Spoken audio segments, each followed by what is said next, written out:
All right, welcome to Believe in Chargers, part of the Believe Network. Matt Money Smith here with Lorenzo Neal, of course, all-decade team, man that put in darn near 2 decades as we get to the second half of the Chargers draft. Low, so excited about those first few picks. Need 2 pods to knock it all out. So as we get rolling here, we talk about 9 picks, and when you break it up into 2 parts, it's kind of hard. Look, I get it. The first picks are obviously the headliners, but when you're talking about players that have an opportunity to be starters, really doesn't matter what number's next to your name when you get drafted. If you come into camp and competition unfolds and you're the last man standing, it does not matter if you were drafted in the 6th, the 7th, the 5th, the 1st round. You get out there and you contribute, and you're going to end up making your money. You're going to get that second contract, and you're going to be a big part of this team's success. No question, man. I can't wait to get into the second half and talk about some of these surprise guys. Of course, Jerry Rice, son, the different guys in the second half of the draft. These are guys people don't know. Hey, no, they don't have the big names, but I'm telling you right now, second half, those are those guys that are your glue of your team. So I'm excited about it. Yeah, I'll tell you, you know who's a star? Bet Online. That's who's a star. Your number one source for all your summer sports, Major League Baseball, golf, NBA, NHL playoffs, all the latest stats are there, the news, the scores. You can follow your favorite teams, get the latest odds, get the latest lines, the latest team matchups, player props, odds on just about every sport out there. Head over to the website today or use your mobile device to get in on the action. Bet Online. Again, it's Bet Online, where the game starts. You mentioned training camp, and maybe I'm just, this is some fan stuff, but I do think there's a little something to the idea of having Brennan Rice in camp. Jerry doesn't need the money. Jerry's still doing commercials. Jerry's got a pension that I'm sure pays him a fortune, just like yours, Lo, just like your pension allows you to have all those houses scattered across the world that you can enjoy. But the idea that, hey, Jerry, why don't you come on down to camp? Come hang out, man. Doors open. You can come. You're on the field. I'll get, hey, here's a polo. Throw it on. If you see something, say something. Our arms are open. The idea that you could have Jerry Rice out there with his hand on Quentin Johnston's shoulder, talking to him, or Josh Palmer because he wants to hang out with his son and he's retired and he's got nothing else to do for the month of August or for rookie camp. And he's walking around, and he's talking to Ladd McConkey and he's talking to Cornelius Johnson. I mean, my gosh, what a resource. Same thing with Joe Alt. You got John Alt, 13 years in the league as a tackle in Kansas City. And he's over there talking to Trey about maybe kicking inside to guard, or he's talking to Slater about some techniques. I mean, I don't think that can be overlooked, that's something I'm anxious to see, because I've got to believe that Jerry Rice is going to be out watching his son's first training camp, right? Why wouldn't he be on the field just chatting guys up? It's invaluable.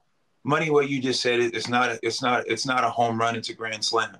The guys that you have, the gravitas that you talked about, all the tackles, played 13 years, Kansas City, all these guys now that you have that can be out there and talk. Harbaugh knows that these guys, it's Jerry Rice. You think he's going to teach guys bad technique?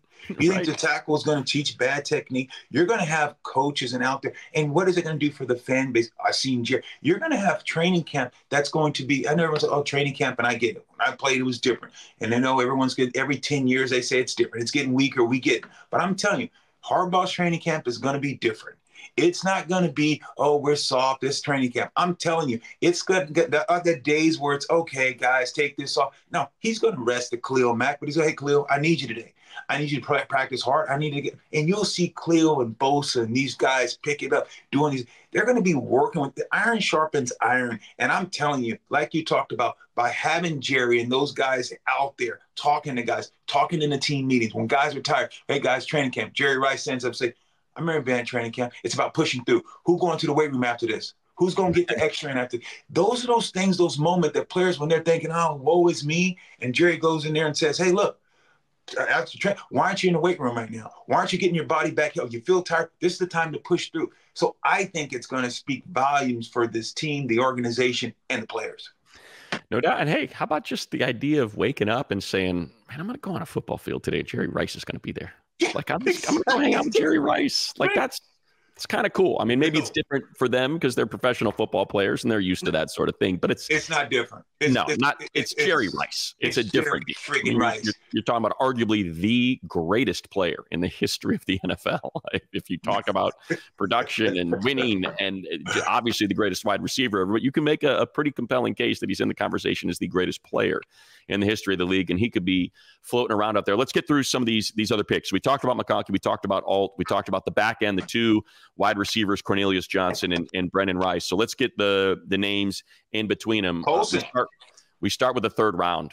Lo, that's it, to me, it's the best pick of the draft. The fact that here's someone who should have been off the board, and this goes to, you know, the devaluing of positions and people devaluing off the ball linebackers. This is a guy that was the quarterback of a defense that led Michigan to the playoffs year after year, that knocked off Ohio State 3 years in a row after they had dominated that rivalry for a decade and won a national championship.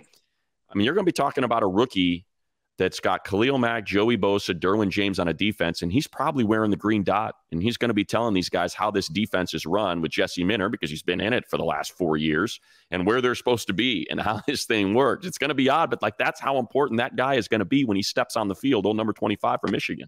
No question. When I saw that pick, Junior Colson, get drafted linebacker, you said, okay, this means something. Harbaugh got his guy, because offense entertains, we always say, but defense wins championship. And when you have a guy wearing that green dot's going to be lining guys up, who's been in the system, like you alluded to, 3-4 years. He knows these calls. Yes, this is going to be a guy that can walk in and he's ready to play, but he's played in a physical SEC. He's played in a physical conference. You know that he can play. He can play off the ball, on the ball. He can blitz. He knows all the little nuances. You have a guy that's built and ready to play. Harbaugh and those guys are going to expect a lot from this young man, and he knows what he's walking into. And that's a big-time pick for the Chargers, because they got a guy that walks in on day one that knows their system and is not going to have to look for it. He's going to get better. We understand that, but already knows the system.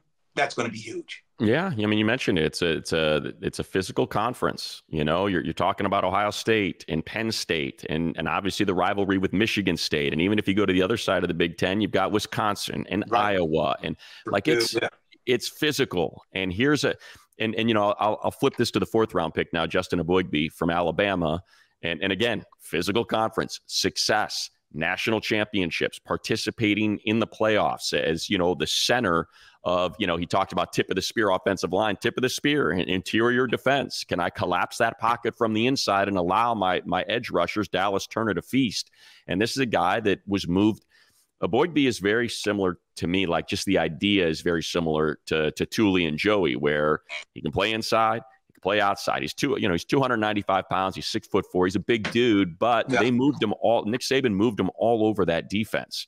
That's how he ended up in his first year as a starter, piling up over 7 sacks and all these tackles for loss. And he was, you know, a bunch of pressures and quarterback hits. So now I just think about what Jesse Minter was doing at Michigan and what Mike McDonald was doing with Baltimore, and all these simulated pressures, and you don't know where it's coming from. Is it, okay, I got 5, I got 6 on the line of scrimmage. Which 4 are rushing? Oh, it's only 3. Well, now it's 5 rushing. Like, that's something that Eboigbe's going to feast in, because you've got Tuli, you've got Joey, you've now got your fourth round pick Eboigbe, you've got Morgan Fox, who's a hell of a pass rushing interior tackle, Tito Abonia, who was having a great season before he got injured 2 years ago, his rookie campaign, and Khalil Mack. Like, those guys, they're just interchangeable. And I think that's to me, that's what kind of that screamed when you kind of dig into the way he played at Alabama. You see a lot of that movement where he's not just a nose, he's not a 3, that there's a lot of that 2 or 4 eye. There's even 6.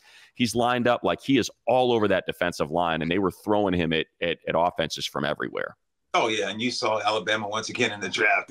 They cleaned house, and this is a guy that's going to be another guy that's going to come in and play right away and do a lot for this Charger team. I always talk about, when you talk about baseball, man, you talk about how does teams build. They build from the middle out.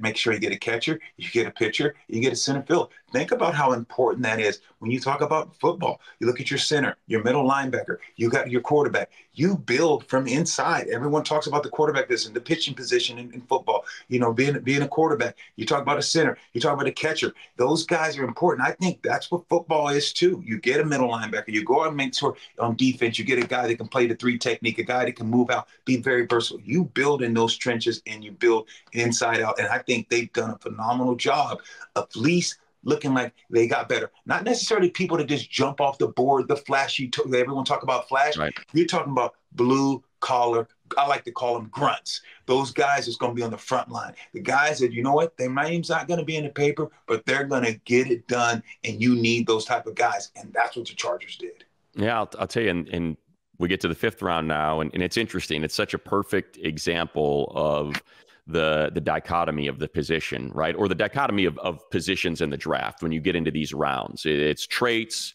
versus production. And you look at their 2 corners that they drafted in Cam Hart. And again, here's another value pick. Nobody can quite figure out why he slid. Here's someone who is 6'3", can run in the low 4.4s, has an incredible wingspan, only allowed 1 pass over 25 yards this past season, played at Notre Dame, and he slips because guys are, is he a little stiff in the hips? Is he a little handsy? Too many penalties, all that sort of stuff. So they draft traits. And then Tarib Still, they draft production. Here's a guy with the production, with the ball production, he's a run-stopping corner. And I went and dug it up, and I looked at the Maryland-Michigan game, and that was a tight game. They won 31-24, and you look at Tarib Still's stats, and what's he got? He's got 3 tackles. He's got 5 tackles total in the run game. So he's got 5 tackles on runs. 3 of them are for 0 or negative yards. And wow. And that was against Michigan. And you assume Coach Harbaugh's watching that game like, this corner's killing us, man. So you go out and he's got inside outside flexibility. Cam is an outside. And now we were talking about a room that had serious issues. And now with those 2 picks, you go through that room, and it's now Hart Still. You add that to Christian Fulton, who they signed as a free agent, had some injury issues in Tennessee, but a former high pick. I don't know if he was a 1 or an early 2. We know what Zont can do, Asante Samuel Jr. And then you've got the 2 guys, the 2 younger guys, and Dean Leonard and Ja Taylor. Now we got 6 guys in that room that are competing for that corner position. And I wouldn't be surprised if they still added another body here in this second wave of free agency. So went from nothing, just like the wide receiver room. You got 7 in there now. You guys are getting cut out of that room before asking, how are we going to compete with this room? And now you got guys that are going to be cut out of it. So they certainly addressed both of those positions. I thought they were the 2 thinnest positions on the team, and they addressed it with multiple bodies and some serious talent as well. Oh, they really did. When you think about Hart and you think about the guys, they said, okay, let's go out and make this position better. You look at Steele, they said, hey, let's go get Steele and Hart. Let's go get 2 cornerbacks. You're talking about a team that struggles sometime in the passing game, but now iron sharpens iron. We keep alluding to that, but you're bringing in guys that are going to compete. And this is, everyone said, okay, is this guy going to start? Well, you brought this guy in. Is he going to start? People don't understand. I say it all the time, Money, and you and I, we talk about this. Offense counts as a third, defense counts as a third, and special teams counts as a third. You need guys to finish out this team on special teams. You want guys that are flyers. You want guys that are hungry, especially when you start seeing, oh, I'm getting paid to do this. Oh, I can get cut. That's what you love about the rookies, because most rookies, they understand, I'm not the first pick. I'm not the second pick. You know what? My job is on the line. I may not have a job. So I got to be a little crazy. I got to be willing to do what these older guys won't do. I got to outwork guys on a special team. I got to show my speed. I got to be the next in line. I got to fly down guys that never played special teams in college. He's like, oh my God, who the hell is that guy? Look at Kasim Osgood, who went to San Diego State, who was, you seen this guy, friggin' Pro Bowler, Hall of Famer type of special teams guy. He made his money on special teams. That's what Harbaugh went out and got too. This organization not just said, hey, look, we got starters, but we're going to get, because I consider those guys starters. You think about, you maybe punt 5 or 6 times in the game, maybe sometimes more. You're going to kick 5 to 6 extra points. You're going to punt return 5 to 6 times in a game. You're going to be kickoff return.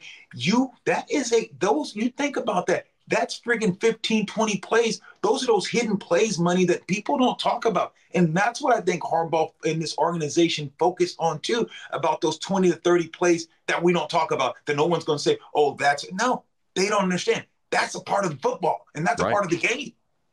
Yeah, no doubt. And I think it's also, as we kind of wrap it here, Lo, I think it's also character, right? You're building a culture. You're not only, building a football team that competes on the field, but a team that competes in the weight room, a team that competes in what's good for the hive is good for the bee, in togetherness, and wanting to go to make sure that you're not on that training table, but you're on that football field. Cam Hart was captain. There's C on that chest.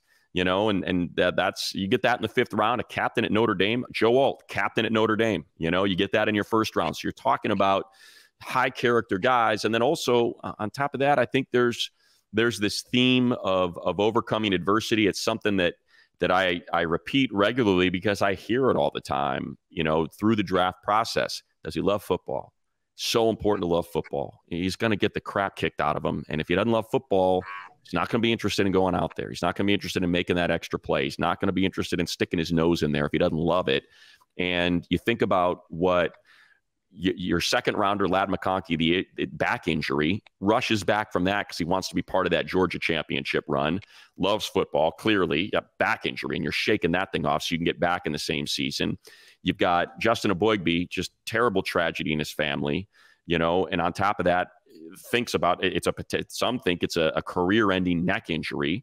He says, no, it's not going to be career-ending. I'm going to come back from that, and pushes Alabama into that playoff and darn near, knocks Michigan out and gets into the national championship game. Like, you've got adversity here that you can tell, these dudes love football. These are, and Junior Colson, what did Coach say about him? Played with 1 broken hand and 2 broken bones in his other hand. It was like, whatever, tape them up, man. Get me out there. Don't care. Like, that's loving football. And those are 3 of the guys that you're now bringing into this program as you try to establish your culture and what it means to be a Los Angeles Charger. Oh, no question, man. I'll leave you with this. Some of these guys you mentioned probably wouldn't even got drafted because Harbaugh knows, like you talked about, you started this off by talking about culture and you're talking about habit. Harbaugh knows what they'll get him. There's probably guys on that board that probably just a little bit more talent, maybe just a little bit more faster. But Harbaugh said, I know these men. I know these men and what they're willing to put on the line. And you got to go with that. That's what's up football.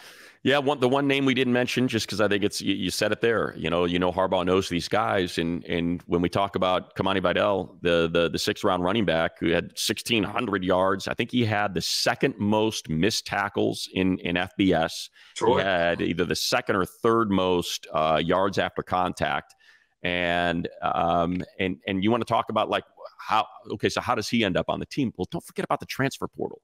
It's a guy that was at Troy.